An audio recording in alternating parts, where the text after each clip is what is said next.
یہ آخری عشرے میں آدمی جو ہے اللہ کی چوکھٹ پر ہی جا کر بیٹھ جائے، اپنے معمولات کو توڑے۔ اعتکاف کی روح یہ ہے کہ یہ جو ہمارے معمولات ہوتے ہیں، روٹین، یہ بھی غفلت پیدا کر دیتے ہیں۔ ایک عادت بن گئی، صبح اٹھتے یہ کرنا، پھر یہ کرنا، پھر دفتر جانا، پھر آنا، پھر یہ، اس کے اندر پھر وہ آدمی کوئی جاگتا ہی نہیں، ہوش میں آتا ہی نہیں۔ وہ گویا کہ ایک مدہوش سا ہے اور ایک وہ اپنا سائیکل چل رہا ہے خود بخود۔ اس سائیکل کو توڑو، جیسے 5 دفعہ وہ سائیکل توڑتے ہو نماز کے لیے۔ آؤ یہاں آؤ، آؤ سجدے میں گرے، لوح جبیں تازہ کریں، یاد کرو اللہ کو دوبارہ، اپنا عہد استوار کرو دوبارہ، ایاک نعبد و ایاک نستعین۔ اسی طرح سال میں ذرا یہ 9-10 دن بھی ایک دفعہ توڑو اپنے روٹین کو، جاؤ وہاں ڈیرا لگا لو مسجد کے اندر اللہ کے در پر، سوائے جو ناگزیر حوائج انسانیہ ہیں، پیشاب وغیرہ کے لیے جانا ہے باہر جاؤ، وضو کرو، پھر آ کے بیٹھ جاؤ۔ محض فرحت حاصل کرنے کے لیے نہانے کی اجازت بھی نہیں ہے۔ غسل واجب ہو گیا ہو تو نہاؤ، ورنہ پھر یہ کہ ہیلے بتاتے ہیں ہمارے علماء کہ وضو کی نیت سے جاؤ غسل کر کے آ جاؤ، اس لیے کہ معلوم ہے کہ آج آدمی کی جو عادت بن گئی ہوئی ہے روزانہ نہ نہائیں تو طبیعت پہ کسل رہتا ہے، لیکن اسی کو تو توڑنا ہے، اسی روٹین کو تو توڑنا ہے۔ اصل میں اجازت نہیں ہے، اصلاً اجازت نہیں ہے۔ آپ جو ہے جو بھی ناگزیر، ہاں اگر آپ کو فرض کیجئے کوئی ایسی شکل ہو گئی ہے، رات کو آخر سوئے تو ہے، سونے میں بدخوابی ہو گئی ہے، نہانا ہے تو جاؤ نہاؤ، ٹھیک ہے، غسل واجب ہے نہاؤ۔ اور یہ کہ پیشاب کی بہانے کی حاجت ہے، جاؤ پوری کرو، وضو کرو، واپس آ کے بیٹھو، چاہے یہاں سو، یہاں ذکر کرو، یاد کرو، جو کرو کرو یہاں پہ، لیکن اور اس میں بھی خاموشی۔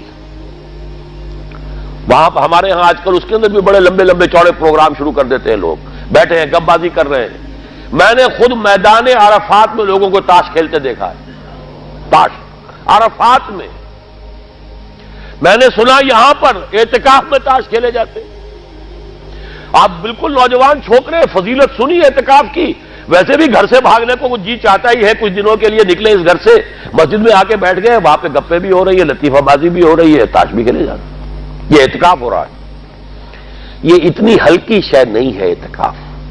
یہ تو اس عبادت کا، رمضان میں جو روح بیدار ہوتی ہے یہ اس کا کلائمیکس ہے،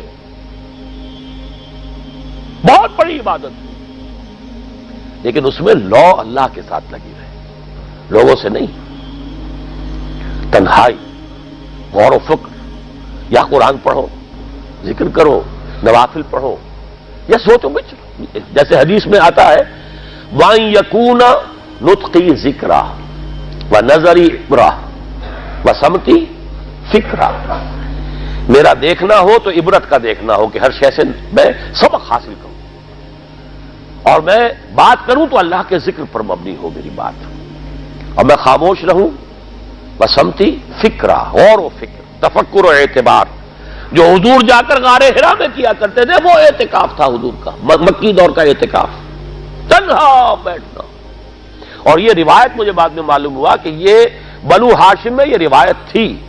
حضور کے دادا بھی جا کر وہاں پر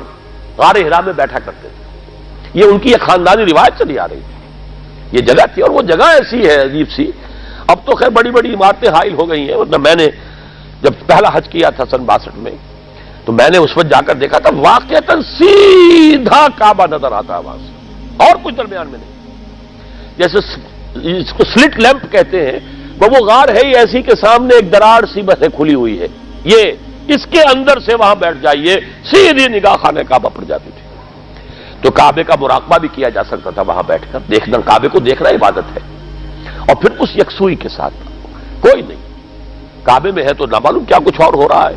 لیکن یہ کہ وہاں تو آپ بیٹھے ہوئے، تو وہ اعتکاف، یہی اعتکاف حضرت موسیٰ نے کیا تھا 40 دن کا، تب تورات ملی تھی، یہی 40 دن کا روزہ کیا رکھا تھا، یہ حضرت قرآن میں مذکور نہیں ہے، حضرت موسیٰ کا تو قرآن میں مذکور ہے، حضرت عیسیٰ کا انجیل میں مذکور ہے، 40 روز کا روزہ اور اعتکاف پہاڑوں میں کیا جا کر، تب انجیل ملی، یہی اعتکاف تھا جو حضور کر رہے تھے غار حرا میں، تب قرآن، اقرا بسم ربک الذی خلق، خلق الانسان من علق، یہ تو اس کا ایک عکس، اس کی ایک جھلک ہونی چاہیے۔ میں نے روح اعتکاف پر بھی ایک زمانے میں ایک تقریر کی تھی، میں نے دیکھا چھپی ہوئی تھی، اب پتہ نہیں کہیں اویلیبل ہے یا نہیں، ایک علیحدہ کتابچے کی شکل میں بھی تھی، ویسے عظمت سیام و قیام رمضان مبارک پر بھی میرا کتابچہ ہے، عظمت صوم، جس میں کہ پھر میں نے یہ انسان کے 2 وجود اس کے بارے میں بھی خاصی وضاحت کے ساتھ گفتگو کی ہے، وہ بھی میرا کتاب چاہے شاید بات اس پہ ہوں گے۔ تو فرمایا جب تم اعتکاف میں ہو تو ان کے ساتھ مباشرت نہیں کر سکتے۔ تلک حدود اللہ ہے، یہ اللہ کی حدود ہیں، فلا تقربوها، ان کے قریب مت جانا۔ قرآن مجید میں حدود اللہ کے لیے یا تو آتا ہے فلا تعتدوها، یہ اعتداء کہتے ہیں کسی حد کو کراس کر جانا، تجاوز کرنا، اور جہاں زیادہ احتیاط کی بات ہے وہاں فلا تقربوها، آخری حد کے قریب تک نہ چلے جانا، مبادا کہیں غلطی سے قدم جو ہے ادھر پڑ جائے۔ جیسے حضور نے حدیث کے اندر بیان فرمایا الا لکل ملک حمن، ہر بادشاہ کی ایک محفوظ چراگاہ ہوا کرتی تھی، اسی کے جانور اس میں چریں گے، کوئی رعیت میں سے کسی کی بھیڑ بکری، کسی کا کوئی جو ہے گھوڑا وہاں نہیں آ سکتا۔ اب اگر کسی کا گھوڑا یا کسی کی بھیڑ بکری چلی گئی، وہ مجرم ہو گیا، پکڑا جائے گا، گردن ماری جائے گی۔ تو حضور نے فرمایا کہ اللہ کی بھی ایک محفوظ چراگاہ ہے۔ اللہ کی حما کیا ہے؟ محارمہ، جو چیزیں اس نے تم پر حرام کر دی، ان کے قریب نہ جانا۔ تو دیکھو اگر کوئی چرواہا اپنی بھیڑوں بکریوں کو بالکل آخری حد تک لے جائے گا، اس بادشاہ کی جو وہ حد ہے، تو اندیشہ ہے کہ بھیڑیں بکریاں کہیں ایک چھلانگ لگائے اور بادشاہ کی چراگاہ میں داخل ہو جائے، لہذا ذرا فاصلے پر رہا کرو۔ یہ ہے آخری حد تک نہ جاؤ بلکہ کچھ فاصلے پر رہو۔ فلا تقربوها، یہ اللہ کی حدود ہے تو ان کے قریب مت پھٹکو۔ کذالک یبین اللہ لکم آیاتہ للناس لعلہم یتقون، اسی طرح اللہ تعالی اپنی آیات لوگوں کے لیے واضح کر رہا ہے تاکہ وہ بچیں، تقوی کی روش اختیار کریں، حدود الہی کا احترام کریں، اس میں کہیں تجاوز تو دور رہا، اس کے قریب بھی نہ آئے۔